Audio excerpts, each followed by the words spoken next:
Parce qu'en fait, le mot paradis, on sait que c'est dans l'Antiquité. C'est un vocabulaire qui a été utilisé pour la toute première fois dans la Perse antique. Dans l'histoire, on nous a appris les Perses. La Perse, au jour d'aujourd'hui, c'est l'Iran. Donc quand on parle de la Perse, on voit l'Iran. Et le concept de paradis est apparu pour la première fois en Perse antique.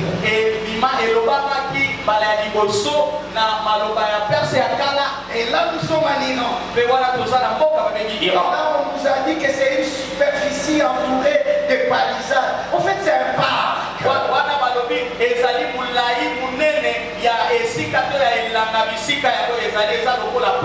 C'est seulement dans la mythologie judée, dans la mythologie judo-chrétienne, on a transposé cela en paradis. Et là c'est dans cette mythologie judée-chrétienne on a parlé de paradis. Comme il a demandé le règne, souviens-toi de moi dans ton règne. Et Jésus lui dit aujourd'hui tu seras avec moi. Donc il y avait des grands échanges sur la croix. Et la réponse de Jésus c'est qu'il fallait s'unir à lui. Si quelqu'un s'unit à Jésus, c'est-à-dire il connaîtra le même paradis que Jésus. Si tu ne t'unis pas à Jésus, tu ne passeras pas dans le même tombeau que Christ. En s'unissant avec Jésus, donc on connaîtra le même tombeau. Parce que c'est le même esprit qui était en Christ. C'est le même esprit qui est en nous. L'esprit qui était en Jésus-Christ. C'est le même esprit qui est en nous. C'est que le tombeau que Jésus a connu, c'est le même tombeau que celui qui sera et qui est uni à Jésus connaîtra. Donne-moi ton amen. Donne-moi ton amen. Donne-moi ton amen très bien. Et acclame très fort. Acclame très bien. Acclame très bien pour Jésus. Nous allons parler de la troisième parole de Jésus sur la croix. Alléluia. Et cette troisième parole que nous connaissons très bien, parce que nous ne pourrons pas à tout moment lire, nous pourrons par moment sauter. C'est Jésus qui a dit à sa mère, il a dit à Marie, mais la Bible ne nous parle pas de Marie. On n'a pas cité le nom de Marie. On n'a pas cité le nom de Jean. C'est seulement un seul évangéliste qui nous a donné une révélation qu'il s'agissait de Marie, la mère de Jésus, et aussi qu'il s'agissait de Jean. Mais les trois autres évangélistes ne nous ont pas révélé le nom. On a dit femme et le disciple que Jésus aimait. Sans nous parler si c'était de quel disciple. Heureusement, un évangéliste nous a étayé en disant qu'il s'agissait de Jean et de Marie, la mère de Jésus. Jésus dira à Marie, femme, voici ton fils. Et il dira à Jean, voici ta mère. Voilà. C'est wonderful. Est-ce que tu peux acclamer d'abord très bien? Voici ta mère. Voici ton fils. Bien-aimé dans le Seigneur, ce n'est pas facilement lorsque Jésus parle de voici.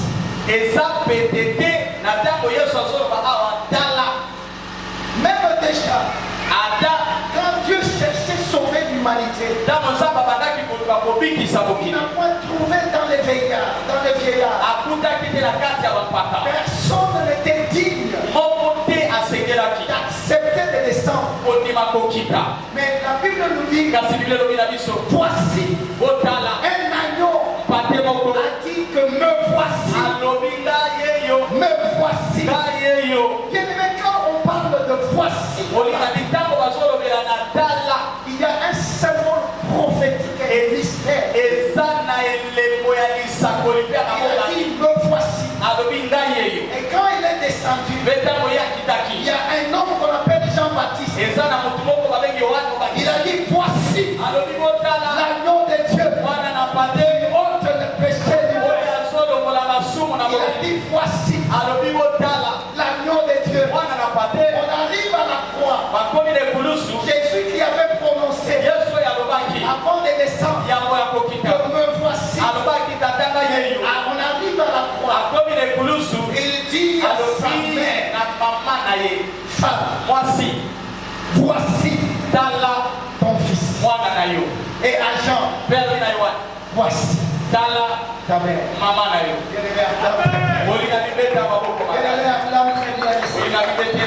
On peut sortir que dans la profondeur de l'amour, ce n'est pas un amour superficiel, c'est un amour profond. C'est dans la profondeur de l'amour. On peut arriver à dire voici. Et quand on dit voici, c'est-à-dire c'est lui que vous devez suivre. C'est comme ça que Jean-Baptiste a dit, vous qui étiez tout autour de moi, ne me suivez pas moi. Voici l'agneau de Dieu qui ôte le péché. Et Jésus à la croix, il dit à Jean, voici. Et il dit à sa mère, voici. Donc il présente les disciples. Il présente la descendance des disciples. Un disciple du Christ, c'est celui qui est au bras de ma croix. Quand il dit voici, une manière de dire, où sont les autres pour accepter ma souffrance, pour être au bas de la croix? Où sont-ils partis? On les cherche. Ils sont là. Mais toi, tu as accepté par amour pour moi d'être au bas de la croix. Parce que même dans le ciel, quand Dieu voulait envoyer, on n'a pas trouvé dans les vieillards, on n'a trouvé personne. Mais quelqu'un a dit, me voici. Me voici. Donc c'est-à-dire, je suis là. Je suis là. Me voici pour répondre à ton besoin. Me voici. La profondeur de l'amour. Voici. Voici celui qui peut être appelé mon disciple. Voici une femme. Tel que cela a été écrit. Et cela a été écrit dans Genèse 3.15. Si on peut nous lire rapidement Genèse 3.15. T'écraseront à la tête. Je mettrai l'inimitié entre toi et la femme. Je vais mettre l'inimitié. J'établirai une inimitié contre toi. Entre ta race et sa race. Et sa race t'écrasera. Voici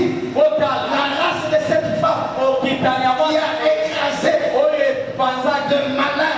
Comme Dieu a dit, voici, j'établirai inimitié entre toi et la femme, entre sa race et ta race, mais sa race écrasera. Il a dit Jean, voici ce que Dieu a annoncé, que voici je mettrai l'inimitié entre la race et cette femme, parce que cette femme a engendré une race qui a écrasé le malin, qui a écrasé l'hippopotame, qui a écrasé Satan. Voici, pour te dire c'est elle, c'est à travers elle, pour que la parole de Dieu s'accomplisse, que je mettrai, j'établirai entre la race et cette parole des Genèses s'est accomplie à la croix de Golgotha. C'est seulement à la croix que cette parole prononcée en Genèse 3:15, cette parole s'est accomplie à la croix de Golgotha. C'est à ce moment-là que Jean a compris que réellement, voici la race qui a écrasé Satan. Bien-aimé, je te présente. Voici l'homme. Voici Jésus. C'est la race de celui qui a écrasé Satan, c'est Jésus. Voici, il n'y a point d'autre. Il y a seulement Jésus. Il n'y a point d'autre. Voici celui qui a écrasé Satan. Voici la race de celui-là qui a écrasé Satan. Voici. Et quand on vous dit voici, suivez-les. Suivez-les. Suivez Jésus. Jésus les guide. Suivez-les. Suivez-les. Voici Jésus. Suivez-les. Il va écraser quiconque te bloque. Même si c'est un géant de ta famille, même si te bloque, voici celui qui a la puissance de l'écraser. Quelle que soit leur ordonnance, voici l'homme qui a la puissance d'écraser. Donne-moi tes acclamations. Donne-moi bien tes acclamations. Alléluia. Alléluia. Alléluia. Et les Juifs étaient étonnés. Comment Jésus pouvait parler dans une dialecte des Palestiniens?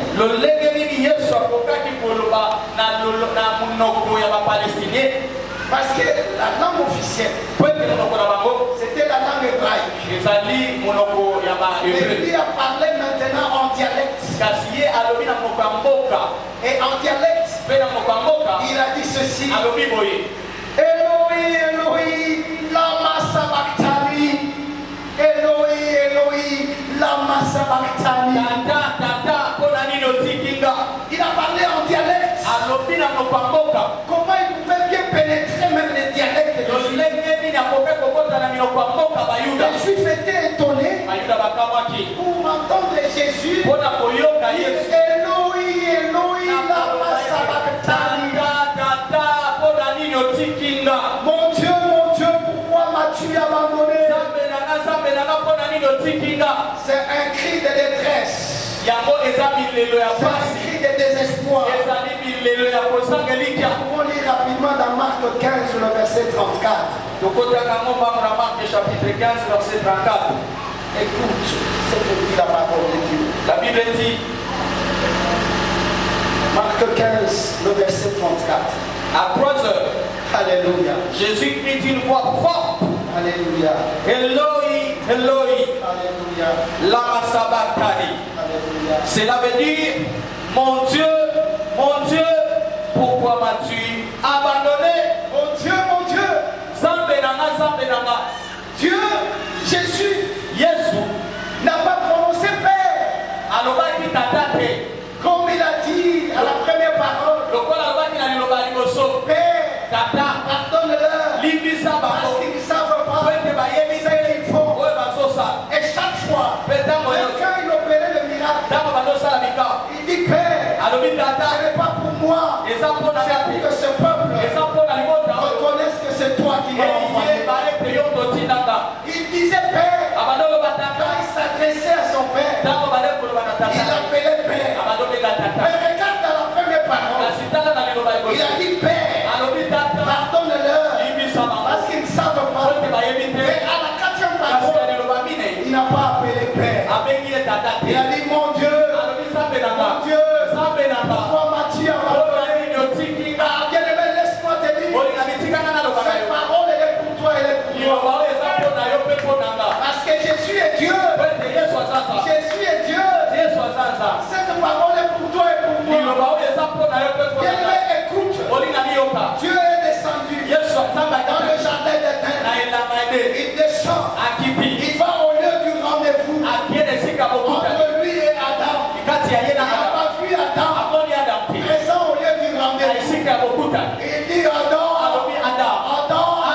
où es-tu? Depuis ce jour-là, Dieu a commencé à chercher l'homme. Depuis ce jour-là, Dieu a commencé à chercher l'homme. Depuis ce jour-là, Dieu a commencé à te chercher. Il dit où es-tu? Dieu était en train de chercher. Comment l'homme peut encore revenir à lui. Comment il peut rétablir sa relation avec l'homme. L'homme qui a fui la présence de Dieu. Et Dieu s'est mis à la recherche. Je t'annonce dès maintenant, Dieu est toujours à ta recherche. Dieu est toujours à ta recherche. Dès maintenant, il est toujours à ta recherche. Dieu est en train de te chercher. Chaque jour, Dieu te cherche. Chaque jour, Dieu te cherche. Dis à ton voisin, dis à ta voisine, chaque jour, Dieu te cherche. Ah, c'est très bon la parole de Dieu. C'est très bon, Seigneur. Chaque jour, Dieu te cherche.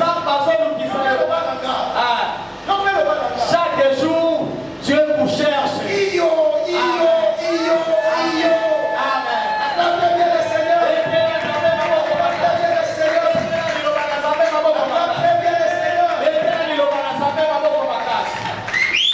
Le juste cherche son Père. Parce que lui, Jésus, a changé de langage. Il n'a pas parlé de Père, mais il a parlé de Dieu. Alléluia. Mais il ne voit pas Dieu. Il s'agit de l'homme. Il s'agit de la nature humaine. Parce que je vous ai parlé que Jésus avait deux natures. Il avait la nature divine et il avait la nature humaine. Quand il parlait de Père, c'est avec la nature divine. Et quand il a dit mon Dieu, Elohim, c'est avec la nature humaine. Pour dire, tu es où? Toi qui es perdu, il est en train de te chercher. Et tu es où? Tu as abandonné Dieu. Où est-ce que tu es? C'était le moment de la puissance des ténèbres. Donc l'homme demeure dans les ténèbres s'il ne retrouve pas encore sa relation avec Dieu. Celui qui ne se réconcilie pas avec Dieu, c'est qu'il vit encore dans les ténèbres. Bien aimé, si tu n'as pas de communion avec Jésus, c'est que tu es encore dans les ténèbres. Et Dieu est en train de te chercher. Pendant 3 heures du temps, il y eut les ténèbres sur toute la terre.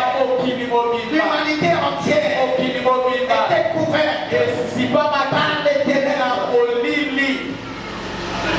Et Dieu a vu. Et Jésus, en tant qu'humain, en tant que nature humaine de Jésus, que Dieu a abandonné l'humain. Parce que les ténèbres représentent l'enfer. C'est au moment où Jésus était dans l'enfer. Et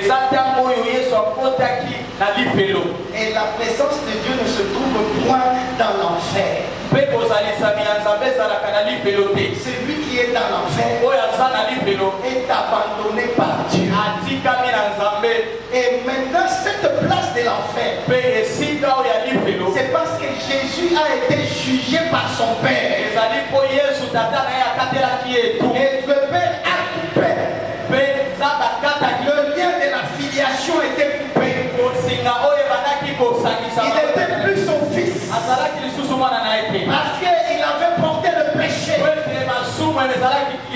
Et ce péché l'a condamné à la mort. Il n'y avait point de relation entre fils et père. Parce que Jésus avait porté le péché de l'humanité. Et sa relation avec son père était rompue. Bien-aimé, le péché rompt notre relation avec notre Dieu. Celui qui vit dans le péché n'est pas en communion avec Dieu. Le péché rompt la communion avec Dieu. Ne fais pas semblant de nous dire que tu es avec Dieu alors que tu es dans la vie de péché. Parce que la vie de péché éloigne de la communion avec Dieu. Tu ne peux jamais être en communion avec Dieu et vivre dans le péché. Dieu lui-même a rompu son lien de filiation avec Jésus. Parce que Jésus avait porté le péché. Il avait porté le péché. Il avait porté le péché de l'humanité. Et c'est comme ça que Dieu a rompu la relation avec Jésus. Depuis la 3e heure. Donc on peut dire de la 6e heure à la 9e heure. Si vous lisez dans Luc 23, 44, vous verrez que depuis la 6e heure, Luc 23, 44, la Bible dit, quand il est presque midi, le soleil s'arrête de briller. Et là c'est la 6e heure. Voilà les alliés 6e heure. Dans tous les pays, il fait nuit jusqu'à 3 heures de l'après-midi. Et là on est à la 9e heure. Voilà la 9e heure. De la 6e heure jusqu'à la 9e heure. Pendant 3 heures du temps. Il y eut les ténèbres sur toute la surface de la terre. Et Jésus connaissait une souffrance atroce. À cause de cette souffrance-là, c'est comme ça qu'il a prononcé la 7e parole. Parce que dans l'enfer, ça chauffe. Ça chauffe. Ça chauffe. Et lui subissait l'enfer. Et dans l'enfer, ça chauffe. C'est le feu de l'enfer. Le feu de la gêne. Ça chauffe. Ça chauffe. Au point où Jésus n'a pas supporté trop cette chaleur. La Bible me dit qu'il a crié. J'ai soif. Jean 19, 28. Il a crié, il a poussé. Pour dire j'ai soif. J'ai soif. Après cela, Jésus sait que tout est fini. Pour ce qu'il lit dans les livres saints doit arriver. C'est pourquoi Jésus dit j'ai soif. Acclame très bien le Seigneur. C'est là que Jésus a compris. Il est en train de subir le jugement de Dieu. Que l'humanité entière est en train de subir subir les jugements de Dieu. C'est l'humanité qui subissait les jugements de Dieu. Parce qu'il faisait chaud à cause du feu de l'enfer. Il a crié, j'ai soif. Bien-aimé, ça c'est la nature humaine. La nature humaine de Jésus, ce n'est pas la nature divine. Et le cri là, c'est parce qu'il y a la nature humaine. Donc c'est-à-dire c'est un homme qui a soif de Dieu. Il dit j'ai soif. Jésus avec sa nature divine, avec sa nature divine, il n'avait pas besoin qu'on lui apporte de l'eau.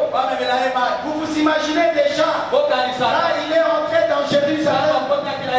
Les Juifs attendaient la source d'eau vive et ils attendaient le Messie. Et Jésus a dit, je suis la source d'eau vive. L'homme a besoin, il a soif de Dieu. Lorsque tout ne va plus, cherche Dieu. La Bible nous dit chercher l'Éternel pendant qu'il s'est trouvé. Et il se laissera trouver. L'homme, c'est l'homme qui a la soif de Dieu. Il s'agit de la soif de Dieu. En même temps, c'est Dieu qui a la soif de l'homme.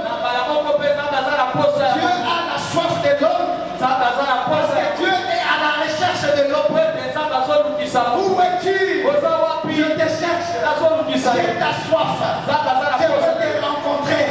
Parce que j'ai ta soif. Donc Dieu a la soif de l'homme.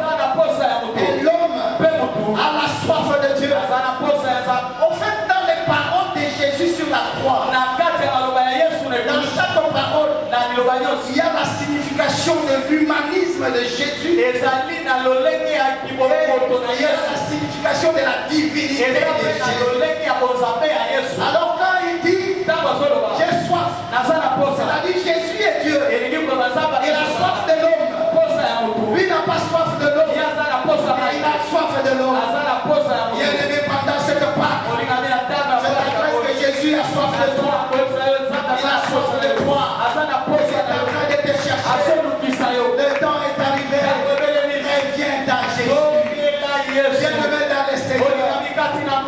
Pas s'enorgueillir. Reviens dans Jésus.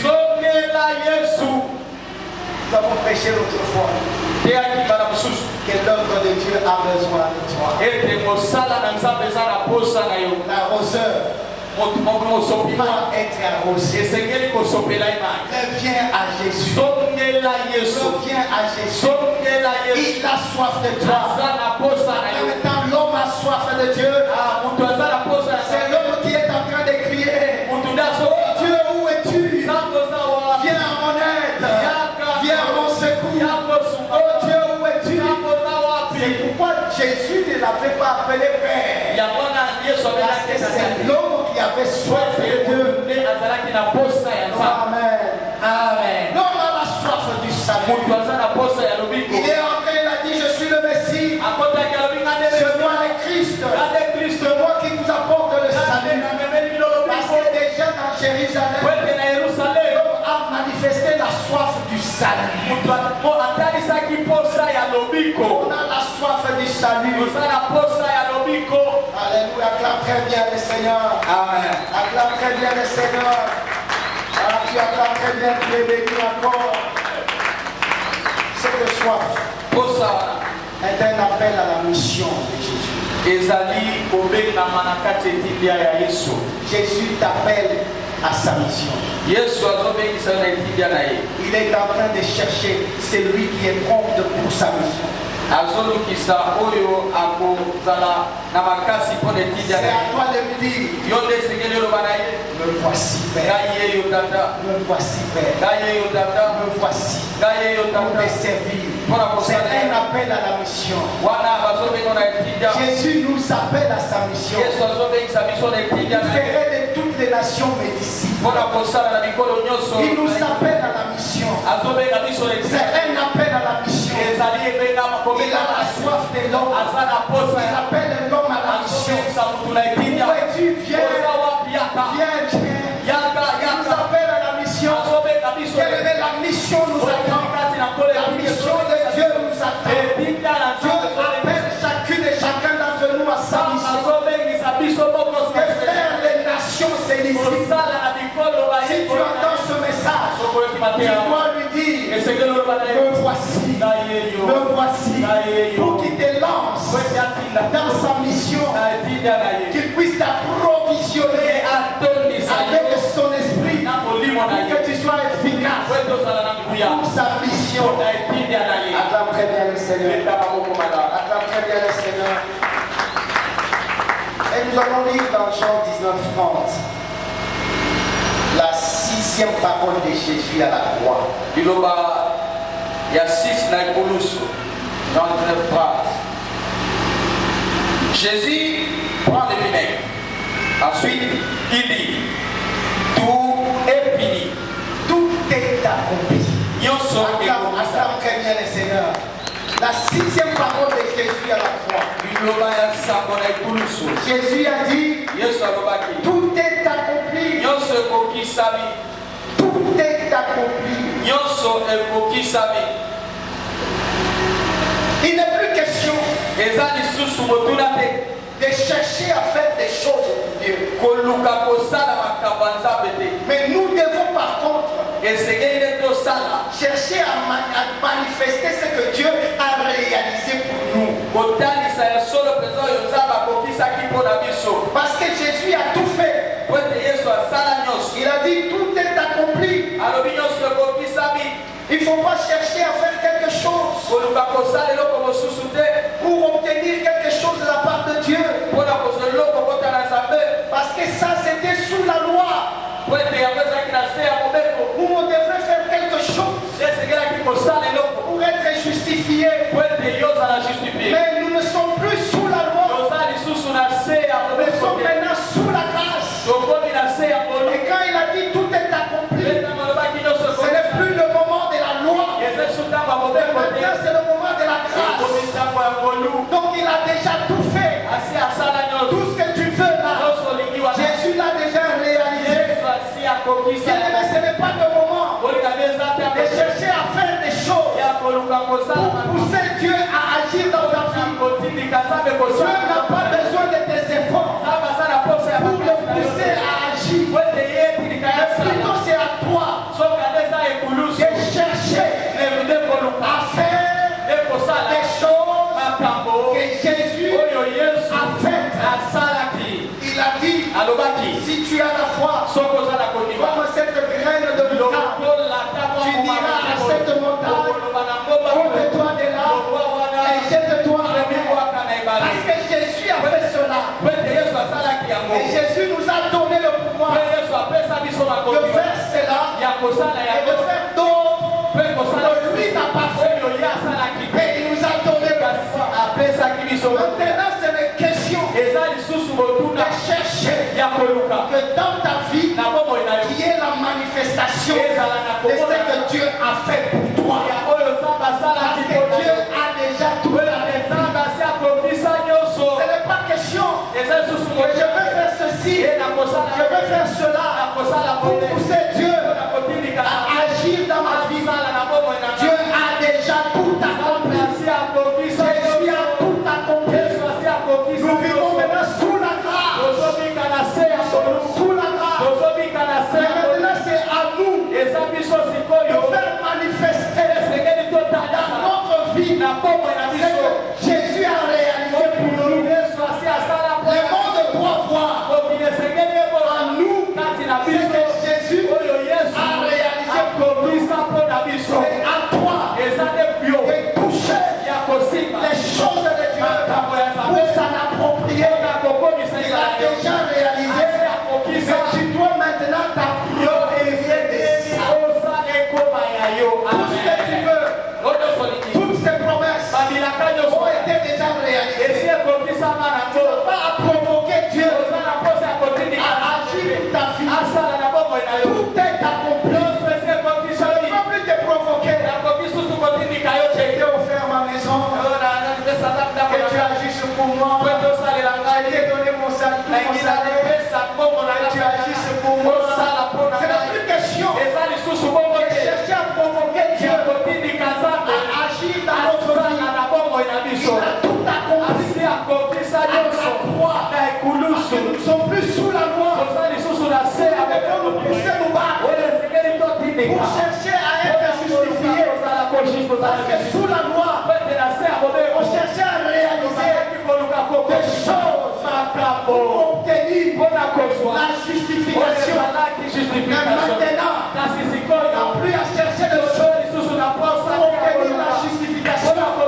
Comme nous sommes sous la loi, nous devons seulement manifester les choses que Jésus a réalisées dans notre vie.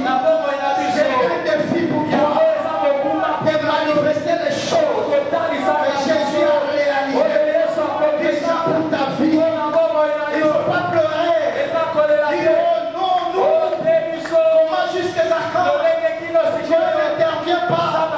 Il a déjà tout réalisé. Ce n'est pas le moment de pleurer. Ce n'est pas le moment de se lamenter. Nous vivons sous la grâce. Et ce jour-là, il a déchiré le rideau qui nous séparait. Nous avons maintenant la possibilité de pénétrer les choses saintes. Tu peux maintenant pénétrer. C'est à toi de pénétrer. Le rideau est déjà ouvert. Le rideau est déjà ouvert.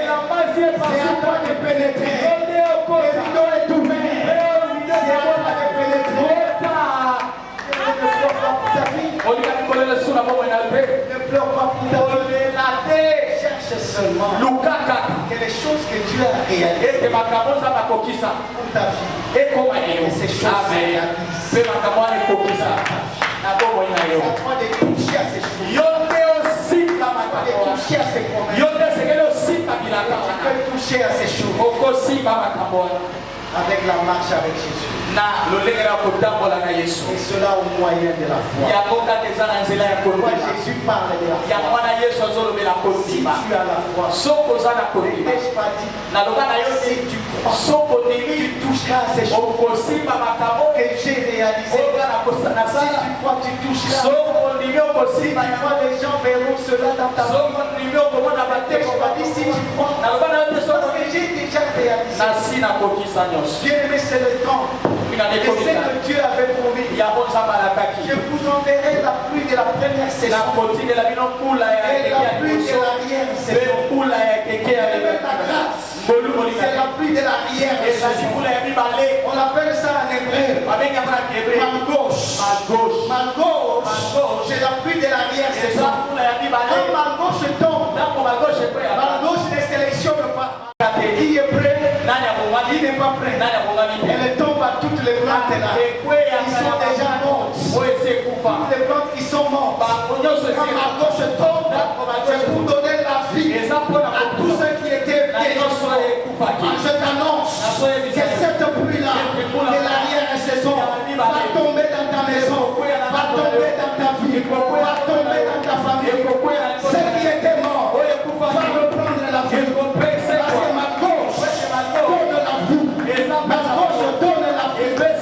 Parce que Malgauche cherche seulement ce qui est déjà mort. La mission de Malgauche, c'est de chercher seulement ce qui est mort. La mission de Malgauche, c'est de trouver seulement ce qui est mort pour donner la vie à ce qui est mort. Je t'annonce que cette Pâque, ça sera la pluie de Malgauche. Ça sera la pluie de Malgauche. Elle tombera sur toi. Elle tombera dans ta maison. Elle tombera dans ton église. Même dans Shalom l'église, Malgauche tombera. Nous ferons ces choses-là que Dieu a réalisées déjà pour l'église Shalom. Amen, Seigneur. Amen. Acclame très bien le Seigneur. Acclame très bien. La dernière parole de Jésus. Alléluia. Luc 23, le verset 46. Luc 23, 46. Jésus pousse un grand cri. Il dit, Père, J'ai remis ma vie dans tes mains. Acclame très bien le Seigneur. Betela, Acclame très bien le Seigneur. Betela, ça fait ma boque. Acclame très bien le Seigneur. Betela, ça fait ma boque, La malade. première parole de Jésus Sur sur la croix, il s'est adressé à son Père. Père, pardonne-leur parce qu'ils ne savent pas ce qu'ils font. La dernière parole, Jésus s'adresse à son Père. Il dit Père, entre tes mains, je remets mon esprit. Il dit Père, entre tes mains, je remets mon esprit. Parce que c'était le moment du rétablissement de la communion. Jésus a accompli la mission. Et Dieu a rétabli sa relation avec son Père, son Fils. Il a rétabli sa relation.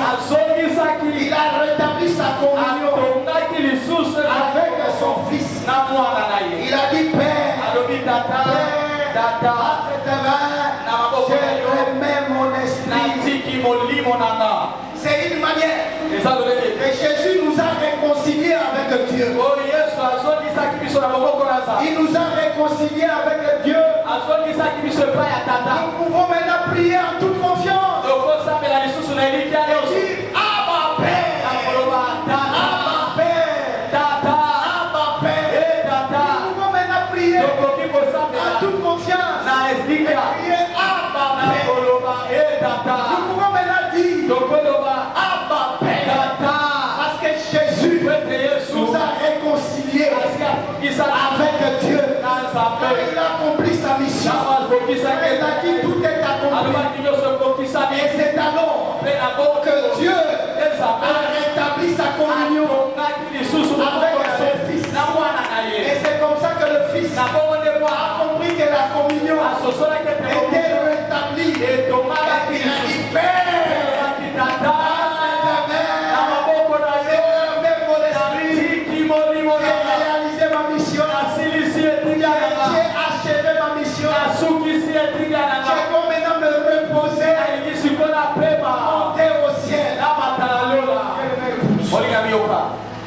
Dieu, ça, il a créé pendant 6 jours. Et le 7e jour, il s'est reposé. Jésus à la croix, il a achevé sa mission pendant les 6 paroles. Et la 7e parole, il est entré dans le repos. Amen. Alléluia.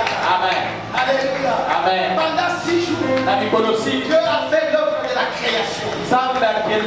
Mais le 7e jour, Dieu se reposa. Et pendant 6 paroles, à la croix, Jésus a achevé la mission. Et la 7e parole, il est entré dans le repos. C'est comme ça que la Bible dit. C'est pourquoi Dieu l'a souverainement et les faits, il y a donné et non au-dessus de tout genou fléchira dans les cieux, sur la terre et sous la terre, et toute langue confessera que Jésus-Christ est Seigneur. Il est assis à la droite du Père. Il a inauguré le ciel. Il a inauguré le ciel. Pour toi et pour moi. Il nous a réconciliés avec Dieu. Depuis qu'il était descendu dans le jardin d'Éden. Pour dire Adam, où es-tu? Il était en train de nous chercher. On se présente encore devant sa face. Mais après la 6e parole, Jésus a tout accompli. Nous ne sommes plus sous la loi. Nous sommes maintenant sous la grâce. Il a tout accompli. Il dit Père, entre tes mains. Alléluia. Et nous vivons chaque jour en lui faisant confiance. Parce que c'est lui qui nous a réconciliés avec le Père. Chaque jour, nous devons lui faire confiance. Nous devons maintenant aussi prier. Père, parce que nous sommes déjà réconciliés. Nous avons maintenant notre Père auprès de qui nous pouvons crier. Parce qu'il nous a réconciliés, nous pouvons aussi crier pour l'appeler Père.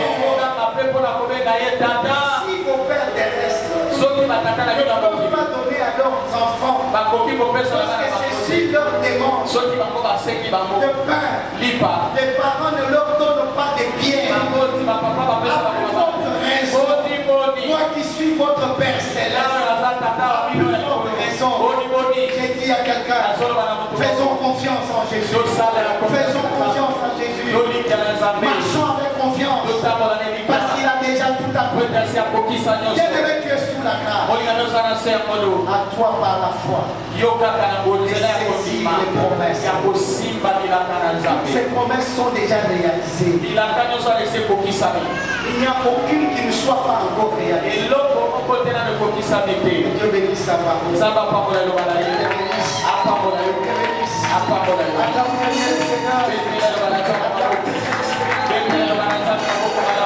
Pour achever la mission. C'est Jésus-là, il est présent ce matin. C'est lui qui va nous inviter ce matin à ce repas. Parce que nous allons commencer une nouvelle année avec lui. La Pâque nous introduit dans une nouvelle année. Bien-aimé, c'est lui qui va s'approcher à cette table. On va commencer une nouvelle année avec Jésus. Et Jésus nous a dit, on va nous faire entrer dans une année de reposition. Bien-aimé, cette table, c'est Jésus lui-même incarné. C'est lui-même Jésus. Il est incarné dans ce. Je dis souvent que chaque repas a un esprit. Et le repas de cet esprit, c'est l'esprit du Seigneur Jésus. J'ai dit souvent qu'il ne faut pas se précipiter. Vous allez à un deuil, allez manger le repas qui est préparé à l'occasion du deuil. C'est un repas préparé à l'occasion du deuil. C'est un repas. Il y a un esprit de deuil. Donc il y en a certains qui ont réclamé le repas au matin. Ils ont connu un cas d'accident et certains sont morts. Bien aimé, évitons de s'approcher des réclamés, n'est-ce pas, un repas à l'occasion de deuil. Il y a des gens qui attendent le bain de consolation jusqu'à la fin. Que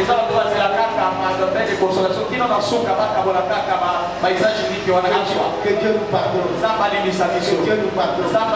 Que Dieu nous aide à comprendre ces choses. Il y a un autre repas qu'on peut préparer à l'occasion d'un mariage. C'est un repas qui a l'onction de mariage. Donc surtout pour les célibataires, ils doivent aller goûter au repas de mariée. Parce que ce repas a été préparé à l'occasion du mariage. C'est un repas qui a l'onction de mariage. La Bible nous dit Dieu agit. Tantôt d'une manière, tantôt d'une autre.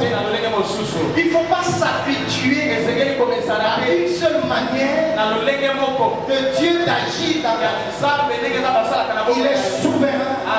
Il est multisystème. Alléluia. Amen. Il peut agir. Lorsque tu t'approches à un repas de mariage, tu reçois l'onction de la vie. Amen. Il y a un autre repas qui est préparé à l'occasion d'une maternité. Une femme qui sort dans la maternité. Bien aimé, il faut vous dire, si tu as besoin d'enfants, il faut aller goûter à ce repas-là. C'est un repas préparé à l'occasion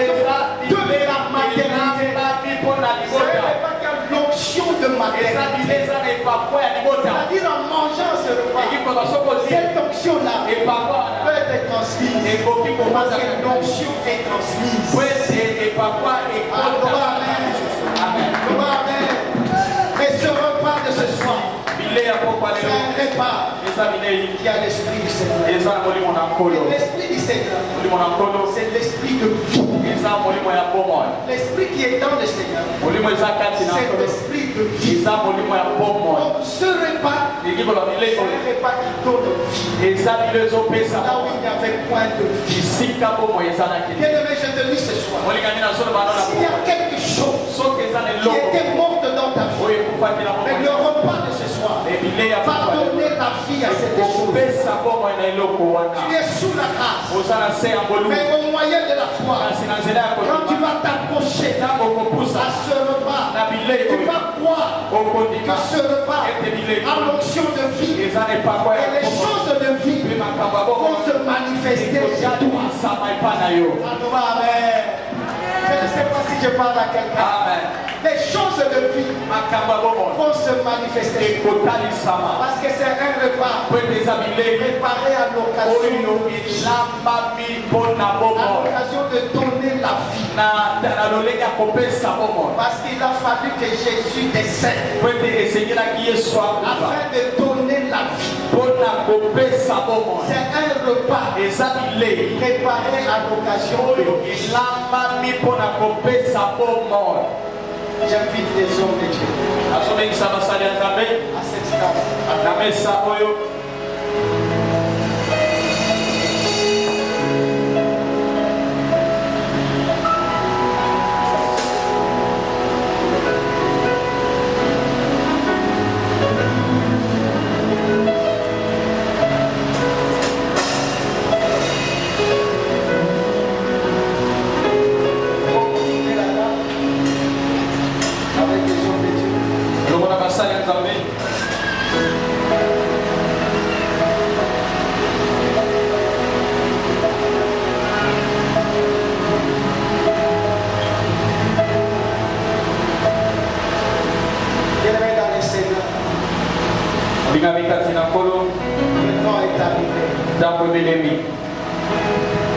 Seul le repas de Jésus peut nous donner la vie. Bien-aimé, c'est un mystère. Jésus a dit chaque fois quand vous parlerez de moi, vous ferez ceci en mémoire de moi. En mémoire de la souffrance que Jésus a reçue à la croix. En mémoire de la victoire que Jésus a eu au séjour des morts. En mémoire de la résurrection de Jésus. En mémoire de la réconciliation de Dieu avec l'homme. Aujourd'hui, l'homme vit sous la grâce. À travers le repas de Jésus. Même si tu as un problème difficile, ce repas est une solution pour toi. Même si tu as une maladie compliquée, ce repas c'est la prise de finition. Bien-aimé, tu as besoin que Jésus t'éclaire. Ce repas, c'est la lumière du monde.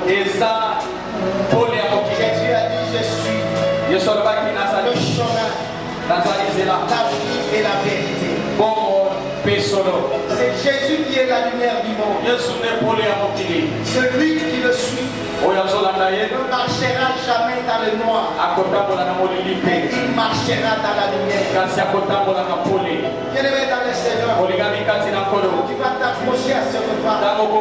Tu vas voir Jésus-Christ incarné dans ce repas. Parce que tu vas manger le Jésus vivant. Parce que Jésus n'est plus dans le tombeau. Il est ressuscité. Et il ne retournera plus au tombeau. Il a accepté de verser son sang pour la nouvelle alliance. Ce n'est pas le son d'un bouc. Ce n'est pas le son d'un taureau. C'est le son de l'agneau de Dieu. Il a versé son sang pour nous sauver. Pour aujourd'hui, on soit appelé enfant de Dieu. C'est à cause du sang. Le sang, c'est Jésus de sang. Ce sang va nous laver de toute maladie. Toute souillure. Nous donner la victoire sur les principautés, sur les autorités, sur le prince de ce monde. Ce sang va nous donner la victoire. À cause du sang de Jésus, nous aurons la domination sur ceux qui nous dominent. Nous aurons la domination. Parce que le sang de Jésus, c'est le sang qui crie plus bien que le sang d'Abel. Même s'il y a le sang de la famille, il te réclame à la médiocrité, il te réclame à l'enfer.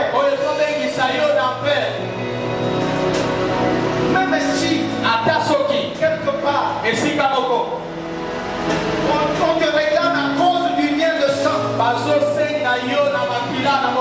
je te présente le sang qui parle mieux, qui crie mieux. Bienvenue dans le Seigneur.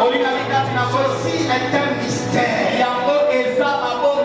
Ceci est un mystère. C'est un mystère. Alléluia. Amen. Nous allons garder le silence. Nous allons concentrer. Tozozala concentré na présence ya Nzambe, ezala concentré molingami. Tokomi na ntango ya konganga Nzambe.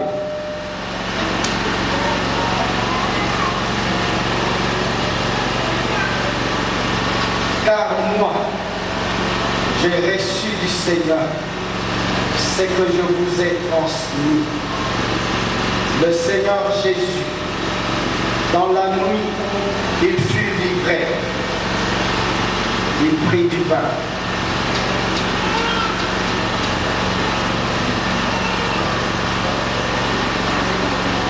Après avoir rendu grâce, il les rompit et dit: c'est mon corps qui est pour vous. Faites ceci en mémoire de moi. Seigneur Jésus, nous croyons à ta parole.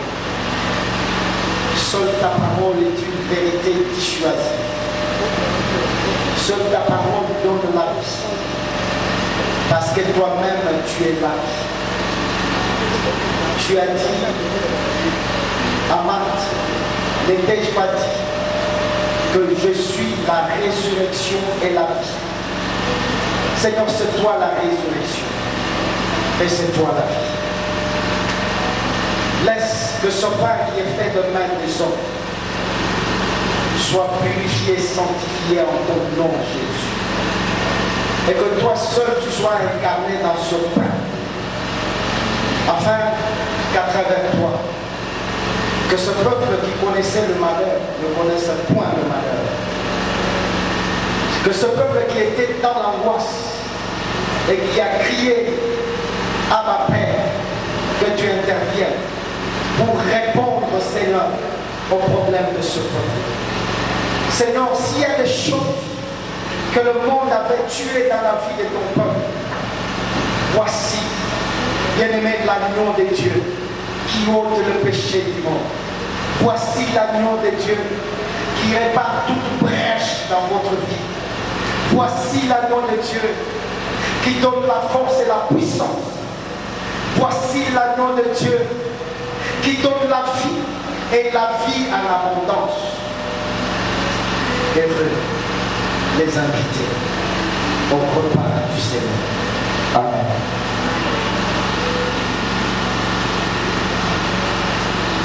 Il fit de même avec la coupe après le dîner en disant: cette coupe est l'alliance nouvelle en mon sang.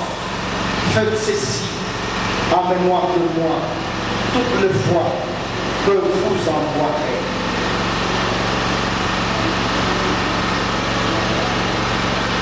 Voici le sang de l'agneau de Dieu, le sang de la nouvelle alliance, le sang qui fait de nous les enfants de Dieu, le sang qui a été versé à la croix de Golgotha pour nous libérer du joug de la mort, pour nous libérer de l'emprisonnement de Satan. Voici le sang qui a coulé pour nous donner la victoire sur Satan, pour nous donner la victoire sur ce monde. Même si nous vivons dans ce monde, mais nous ne sommes plus de ce monde. Voici, peuple de Dieu, le sang de l'agneau immolé qui ôte le péché du monde. Le sang qui nous purifie et qui nous rend purs devant Dieu, notre Père. C'est à cause de sang qui a coulé à la croix que nous sommes guéris. Par ces maîtrissures, nous sommes guéris. Bien-aimés, nous ne sommes plus malades. Nous ne sommes plus enfermés dans la prison. Nous avons été libérés à cause du sang. C'est le sang de la nouvelle alliance. Peuple de Dieu, voici le sang de cette nouvelle alliance. Le sang qui nous donne la grâce. Aujourd'hui, nous sommes sous la grâce à cause du sang que Jésus a versé. Laisse que ce sang de Jésus que vous allez s'abreuver ce soir, que ce soit le sang de Jésus lui-même qui s'est donné comme agneau. Alors lui qui était roi s'est fait comme un agneau sans parole, et il s'est laissé être abattu pour nous sauver, pour nous guérir. Alors qu'il était roi, il pouvait lui-même se sauver, mais à cause de son amour, il n'a pas pu se sauver lui-même, parce que sa mission était de sauver toute l'humanité entière. Aujourd'hui, l'humanité entière peut célébrer la Pâque de Jésus. Voici la Pâque, voici notre Pâque. Nous devons chaque jour manger notre Pâque. La Pâque se mange chaque jour. Je vous présente Jésus qui est notre Pâque. Amen. Amen. Nous allons acclamer très fort. Nous allons acclamer très fort.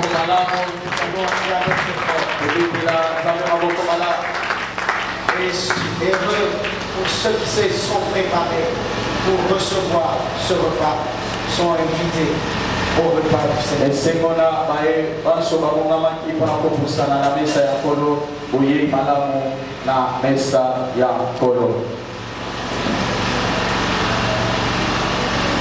Commencez par le pain